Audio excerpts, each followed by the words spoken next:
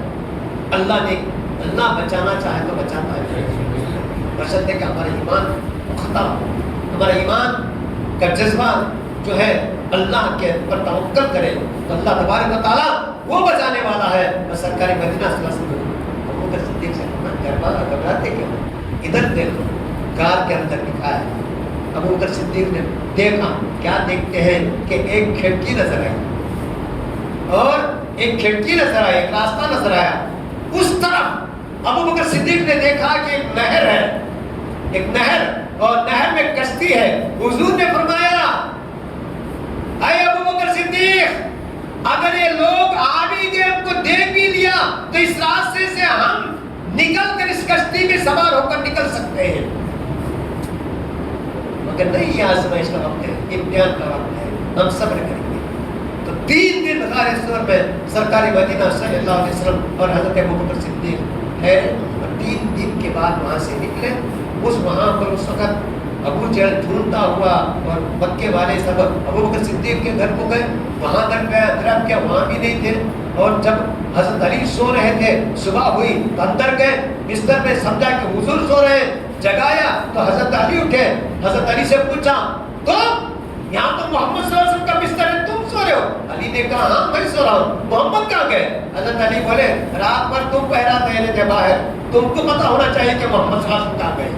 میں تو سو رہا تھا, رات پہرا تم دے رہے تھے, تم کو پتا ہونا چاہیے تھا. وہ غصے میں نکل گئے, ابو بکر صدیق رضی اللہ عنہ کے گھر گئے, وہاں بھی انہوں نے تلاشی لی, یہاں تک کہ اسماء رضی اللہ تعالیٰ عنہ ابو بکر صدیق کی بیٹی کو ابو جہل نے تماچا بھی مارا, سچ بول کر. یہ ظلم و بربریت کے واقعی شاہ کا کلم ہے. سرکار مدینہ صلی اللہ علیہ وسلم کا غار ثور سے نکلنا, پھر سراخا کا پیچھا کرنا, پھر ان کے محبت کا عجیب واقعہ اور مدینہ پہنچنا. دعا کیجیے کہ اللہ تبارک و تعالیٰ کل بھی ہمیں اسی طرح شامل ہونے کی توفیق عطا فرمائے. سرکار دو جہاں صلی اللہ علیہ وسلم کا ذکر سنے اور اس پر عمل کرنے کی کوشش توفیق عطا فرمائے. اللہ تبارک و تعالیٰ یا اللہ ہمیں حضور کی عشق سے ہمارے دلوں کو بھر دے مولا. یا اللہ ہمارے دلوں میں سرکار مدینہ صلی اللہ علیہ وسلم کی سچی محبت عطا فرما. یا اللہ اسی محبت کا واسطہ ہے کل ہم پیاسوں کو حوض کوثر سے پیالہ مل سکتا ہے.